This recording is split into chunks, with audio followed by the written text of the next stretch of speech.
I pressed the wrong one. Where did my old one come from? I'm not having that. Bear with.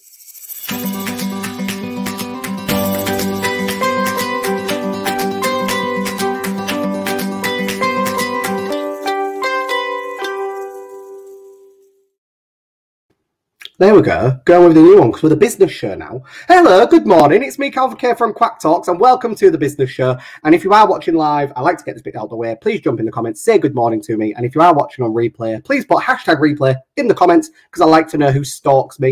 And remember, you can catch every episode from season 1 of Quack TV up this way. Up. No, about there. At Quack Talks, it was too 3D then. I couldn't get it. So yes, good morning. Oh, Tanya. Oh, bear with me. Good morning, my love. I told you I was back today. Told you. And I've got a fabulous guest that I'm going to be bringing on very, very shortly. So good morning to you, Tanya. Hope you are well, my lovely. And yes, so if you can share this far and wide from me, you can share it far and wide from my Facebook page, Quack Talks, Business Coach, and I believe it says Mentor at the end of it. So we can get more views and get more people seeing this show because I need more guests, people. I need more guests, and it's going to be bloody fabulous. Tony the Tiger Jackson from Virtually Managing. Hope you are well, my lovely. Can't wait to see you later today. It's going to be bloody fabulous. But yes, Quack TV is back. I'm sorry I've been a bit of a write-off the past couple of weeks. Just life gets in the way, moving. I've found an apartment, so I'm moving. I've had everything else going on. So everything's been a bit up in the air, but it's been fabulous, and I can't wait to get my setup done in the new place because I've got a new microphone ordered. I've got a stand-up desk. That's right, your boy's going up in the world, literally, because you press a button and it goes up. So yeah, that was a really crap joke, wasn't it? Why watch crap TV where you can watch Quack TV? The business show. So yes, it's going to be absolutely fabulous, and I can't wait to show you all the new digs with the new show, and it's going to be bloody amazing because we've got other things coming as well. Remember, this is the business show. We've got the late business show coming, which is going to be a panel. Imagine Graham Norton on basically business acid. And it's going to be the late business show, panel discussion, several business owners, and we're going to be putting the world to rights, having a good laugh while we all have a drink. Then we've also got the business show backstage, which is going to be a podcast of these discussions carried further for you all to listen to a bit more if you absolutely love the show. And then I've also got, I haven't got the name for it yet. I haven't thought of the name for it yet, but it's going to basically be like the business show, but like gamers in business or business gamers or something like that. And it's going to be me and another business owner gaming and streaming it on Twitch whilst putting the business to right and killing people on like COD or something like that because, you know, I'm real butch and I play COD. There we go. Honestly, I don't know what I'm doing with my life. Tony, oh, it sounds good. It really, really does, Tony. I'll get you on for the gaming one, Tony. We'll have a good old fashioned game of shooting stuff and it's going to be grand. But yes, it's been bloody fabulous and there's lots and lots of really exciting things coming up. However, today's exciting thing is today's guest. So today's guest is a good new pal of mine. We only met during COVID over the past couple of months, Hayley, and we're going to be talking about building a business, Land Rovers, and a lot more. So with no further ado, I need sound effects, don't I? I need like a round of applause or like a drum roll or something like that. So with no further ado, good morning, Hayley. Good morning. How are you? I'm very well. How are you? I'm very well. Thank you. Very well. Pleased to be here. Oh, good. I've got Elton John, I'm Still Standing, stuck in my head now. When I said about the standing desk, it's like, yeah. I don't know why I've got that stuck in my head. I couldn't get any more camp if I tried. We'll just go with it. Hayley, before I embarrass myself for God knows how much, can you just tell us who you are and what you do? Hi, so yeah, my name is Hayley Koseoglu and I am a business owner, entrepreneur and business consultant. And now I work with small service-based businesses to help them improve and grow their business. Okay, so business owner, entrepreneur, business consultant. Mm-hmm. Right? A lot of people personally sometimes struggle with understanding the difference with these things because I'm the same. You know, mm-hmm. I'm saying I'm an entrepreneur because I've owned retail businesses. I'm a business coach because I coach people, and I also say business mentor. And they go, "What's the difference?" For my life. And if you don't know people, please slide into my DMs, and I will tell you. So yes, I do get it. So, what's the difference for you between them three things? What makes them different? Yeah, so business owner, obviously the fact that I actually own my business outright. I'm 100% shareholder in one, 15% in the other, and 100% in the third. So of the three businesses, for me, there's a distinct difference in terms of, you know, there's lots of businesses out there, but for me, you need to be obviously a shareholder to be a business owner, but also because obviously they're limited companies rather than self-employed sole traders. So for me, that's the differentiator between the fact that it's actually a business rather than a self-employed. But just because you're self-employed doesn't mean you're not a business owner. But for me, it's a limited business, so technically that would make me a business owner. I know exactly what you mean by that. I do, because I have owned retail businesses, so that's why I say business owner and entrepreneur, because it's more of a physical entity. It's more of a physical thing. You actually own it. It's not. Yes. It's not you. Like me being a coach. Yeah, I'm a business owner technically, but I know what you mean. I'm not a physical entity. I am me, and it's what I do. I'm self-employed. There's a difference. Yeah, definitely. But I get what you mean with that. I get what you mean. Yeah. And then entrepreneur, obviously, because every business that I've had, I've started from nothing. So for me, it's that entrepreneurial spirit of starting from the ground up and building as you go and learning as you go. And trust me, I've learned a few things in my time. And then, of course, consultant, because that is what I do now in my support of other businesses. See, can I ask, have you ended up becoming a consultant because of the trials and tribulations you've gone through in business? Yeah, definitely. Yeah. We're the exact same. Hon. It's absolutely great, isn't it? It's great because it's like, when shit hits the fan, people go, oh, shit's hit the fan. I'm like, put up an umbrella. Just put up an umbrella, because shit's always going to hit the fan and you're just going to have to deal with it. So learn to invest in an umbrella, which in my case is like us consultants, coaches, mentors. We're the umbrellas, because we're there to help when shit hits the fan, basically. Yeah. So, okay, bear with me. So let's focus on one thing first of all. Consultant. Why did you get into that? What's these trials and tribulations gone through? We're going to be talking about building a business and things. So you've built businesses that or business, and you've ended up being a business consultant. What connects the two for you? What was it that made one go in sync with the other? So when I stepped away from my first business, I then got invited to work with another business, which I became co-director of. That was never the plan. And I was asked to get involved because they'd got some frustrations, some things that they were struggling with. And then when I got involved, I rapidly realized that there was quite a lot of work to be done in terms of the internal workings of the business, to strengthen it and to improve it ready for growth.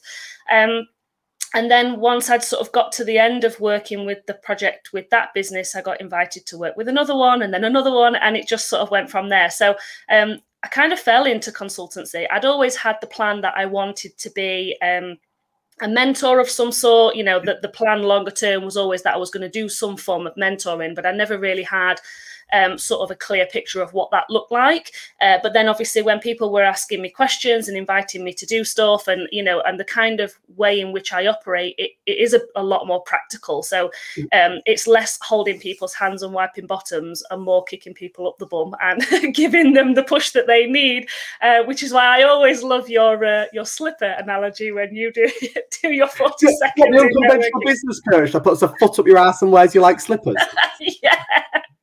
I haven't quite got the balls to say it like that, but I have to be honest. Do you know what fact with that? Just going on a tangent. I just randomly came out of it one day, and I was like, "Ooh, I think it was just one of them." It just kind of like slipped of the tongue. Like I was like, "Oh, I'll say something different," and I've said it for about a week, and I stopped saying it. And it was the fact that a couple of people went, "Why have you stopped saying that? Because that really sums you up. That really does sum you up as a person." And now it's great, because when I am in networking or anything like that, which is obviously how we met, if clients are in the room, they do go, "Callum really does put a foot up your ass and wear like a slipper." Yes. But that's so important when it comes to mentoring and things, isn't it? Just going back to what you're on about, it's so important, isn't it?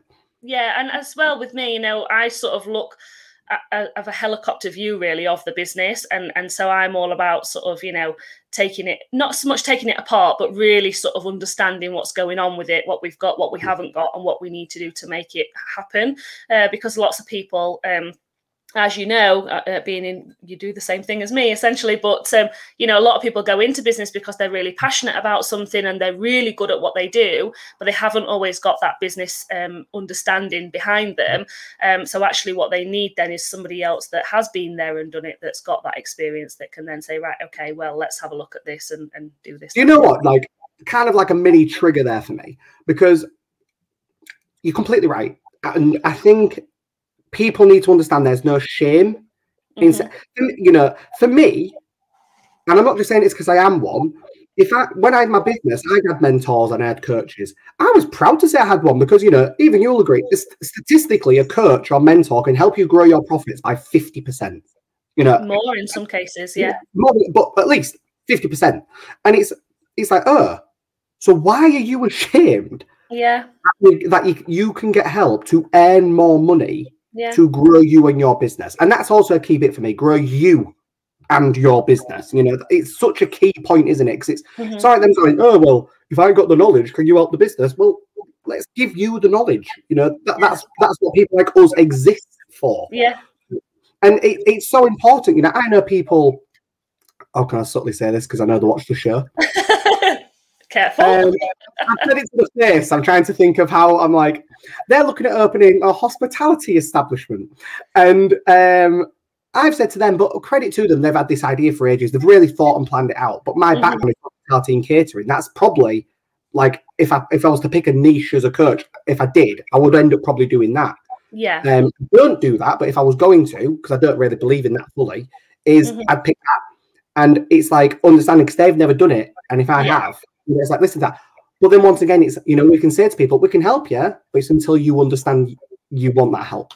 Yeah, exactly. And the difference between needing help and wanting help are two very different things. And so where I will slightly differently approach it is the fact that a lot of the time they just need the tools to be able to do it themselves, and like you said, it's just about the education, and you don't know what you don't know until you don't know, right? Exactly. I've always said, the cliche phrase, there's no such thing as a stupid question, 100%. However, there are questions that can make you feel stupid. Yeah. And it's such, you need to understand. Some people, there's no such thing as a stupid question. No, but the reason I'm not asking it is because I feel stupid asking it. Yeah, and I used to be like that because I've actually got dyscalculia, so it's like dyslexia but for numbers essentially. So I never used to ask questions about my accounts. I never used to ask. I just used to sort of get them at the year end and be like, yeah, okay, that's fine. We made a profit. That's fine. We'll just put them in the cupboard and we'll carry on as we were. But actually, as I sort of learned to accept it and learned to understand, well, actually, my brain doesn't process numbers in the same way that, a traditional person would, I say traditional, but, like a normal person would process numbers very differently to the way I process them. And that's okay, and it's just about being honest about it and just saying, well, hold on a minute, I don't understand that. And even now, there's still things that will catch me out every now and again, and I've been doing it for 13 years, and you don't know everything all the time. So, yeah, and I never used to ask questions because I always used to think, well, I own a business, I should know this. But actually, I shouldn't, not necessarily unless you're taught, unless you've got the tools to understand it. And I'm not an accountant. My God, I couldn't think of anything worse personally. But it's a real skill set. And, so it definitely, there is no such thing as a stupid question. It's just how you feel in asking that question. Exactly. And I was the exact same. See, exactly. And I remember the main example I always give when I do my talks and everything like that, saying that I didn't know. So in Hull, where I'm from, there's an amazing entrepreneurial course. I won't say the name because I don't know if I'm allowed to because it's not sponsored. But anyone from Hull watching, you'll know which one I'm on about. And it's fabulous. And it's really, and it's free. It's a free course to go on. Basically, it's like a spin on networking. The members or the tutors on it, they pay, but they get their own events and things. But then if you think about it, if they're coming on, like the accountant is in the room helping these 30 people that are starting up in business, which one person are the 30 people going to trust to do their accounts? Exactly, yeah. The one accountant. And I remember it was on the week of finance. I'm the same with you. I'm okay with numbers. I do not understand accounts. But I'm like, that's why accountants exist. Yeah. That's why they exist. And I remember this guy was talking about capital. And he was like, capital. And I was sat there, and I was sat next to Rebecca and Tanya, and I remember it clear as crystal. I was like, "Hiya, really sorry. What's capital?" And everyone just turned around and looked at me, like not in a stupid way, but just a bit like, "Are you joking?" Yeah. Like, anyway, it's like money. It's a bit different. I'll come over in a minute and I'll explain it, in the proper terms. But it's basically money. That's what I'm referencing to. I was like, "Oh, great, perfect. Sorry, carry on." Tanya and Rebecca, who I didn't mutter a word to beforehand, both went, "Thank God you asked." Thank God. She just kept saying this word and we didn't know what it was. But that's the point, isn't it? People in business sometimes presume that people understand them terminologies.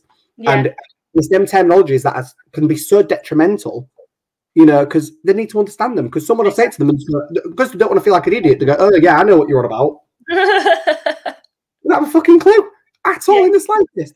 But look, so I'm going to digress. So I ask every person that comes on the show, Land Rovers. Yeah. I don't ask them Land Rovers, let me rephrase that. I ask every person who comes on the show to tell me something random about themselves or something along the lines.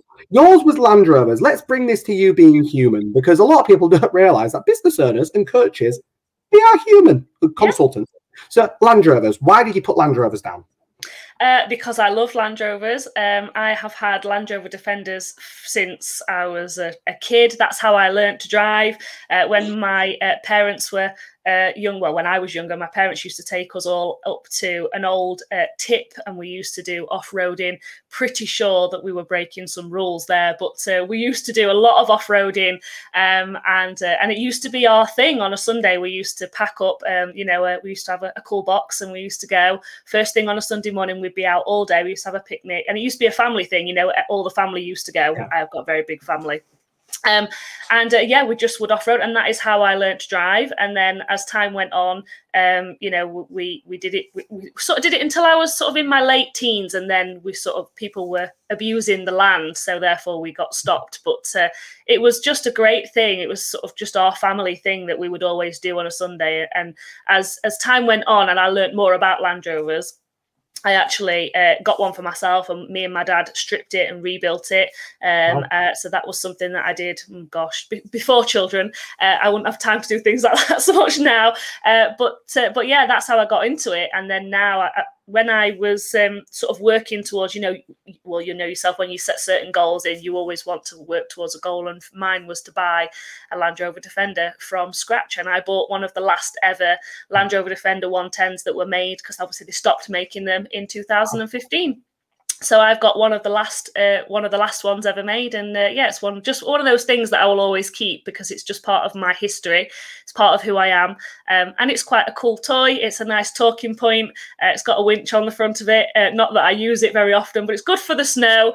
And where we live, it's quite hilly, and in the winter when we get bad weather, we always do 4x4 rescue, and we take the nurses and doctors to the hospitals when they need transport, if they can't get, if they can't drive, etc. So yeah, it's just a nice thing to be a part of. And yeah, I love them. I always have, and I always will. See, this is cool. Building businesses, building Land Rovers. Yeah. So in the future, when my children are older, we're gonna do there's a thing called Camel Trophy, and you basically they go on expeditions around the world, and they basically just do off-roading, and they get stuck, and they fix things along the way, and it's something that an experience that I'm going to do when my children are a bit older. They're a bit too young at the minute, but yeah. So that's my plan for the long term. Oh, I love it. So, do you know what? Because believe it or not, I've been talking for like 20 minutes. Right, we have. Yeah, exactly right. Building a business. Yeah. If anyone watching this, they've heard from two coaches and things like that. That even we are human, and what I really like about us is, no offense to some coaches, we've actually got an entrepreneurial experience of some, and a lot of coaches don't, which is fine. But we do have that aspect. What would you say to someone watching this, even if they came across it in 3 years' time on my YouTube channel, just there, people? What would you say to them on building a business? What would your number one tip be? Oh gosh, just one? Can I have just more than one? All right, you can give me three. I'll give you three. I'll give you three. Go on. So for me, the main thing that I see when people will be ready to sort of grow and scale their business is they just launch into full growth. Whereas I always say, before you start doing anything, you need to really understand exactly where your business is right now. So try your best and get a real objective view of your business, not just your perspective, but other people's perspective. There's a really easy way to do that. Just do a SWOT analysis, or if you've got a small team, get them to do a SWOT analysis on the business, because their perspective of your business and your perspective of your business will be very different. I guarantee you'll come up with some weird and wonderful differences. I do gap analysis with my clients, which is a real in-depth diagnostic, but you know, not everybody's got access to that. So it's definitely worth doing a SWOT analysis. And then once you understand your position, then you build your plan, because you know what needs to be in it, you know what gaps you need to fill, and you know how you need to move your business forward. And once you've got your plan, try and stick to it. Because lots of people will write business plans and they'll print them off, they'll stick them on the shelf, and they'll get very dusty, and then they'll come back 12 months later and say, well, my business didn't follow my plan. And I'm like, well, have you looked at your plan since you wrote it? Have you actually put some actions in place? Have you actually created a strategy? And I think that's a really common thing is, you know, stuff happens in business, in life, distractions. You know, I know myself that, you know, I got so many years into my business, and just everything just was different. You know, I went through a lot of personal stuff, and it completely distracted me from what I was doing with my business. And as a knock-on effect, we were about 18 months then behind where we needed to be, because I'd completely gone off plan because I'd got distracted. It does happen, but it's how you get yourself back on track that matters. And I always say who you've got round your kitchen table, because whenever I've had a rough day, you always come home and you'll always be sat around the kitchen table, and you always have your deep and meaningfuls with your other half or your family or whatever around the kitchen table. And I always say, who's round your kitchen table and how are they supporting you and your business? Because the people that you surround yourself with are absolutely paramount to your success as well. See, I call it a picnic bench. Ah, there you go. who do you want to go on a picnic with your Morrison's salad bar box? You know, everyone at some point gets a Morrison's salad bar box for a picnic. Everyone does. Everyone does. Look, Hayley, thank you so much for coming on the show. I've absolutely loved it. Don't rush off straight away. I'm just going to kick you backstage. I'll talk to you in a minute. Super. Thank you very much for having me. Oh, isn't she lovely? She is. By the way, I won't lie. I'm not going to even attempt to butcher her last name. That's why I just referred to her as Hayley when I introduced her. I'm just going to say that out loud now.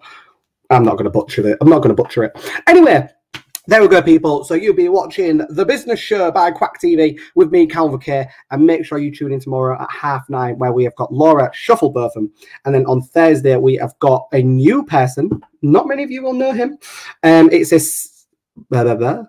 someone that is 20 years old and doing a self-development journey. Callum Church is coming on the show, and he is absolutely amazing. So make sure you tune in tomorrow. Make sure you tune in on Thursday. Have a fabulous day. Have a fabulous week. And remember, in the words of Banana, if you can't be good, be careful. Can't be careful, don't get caught.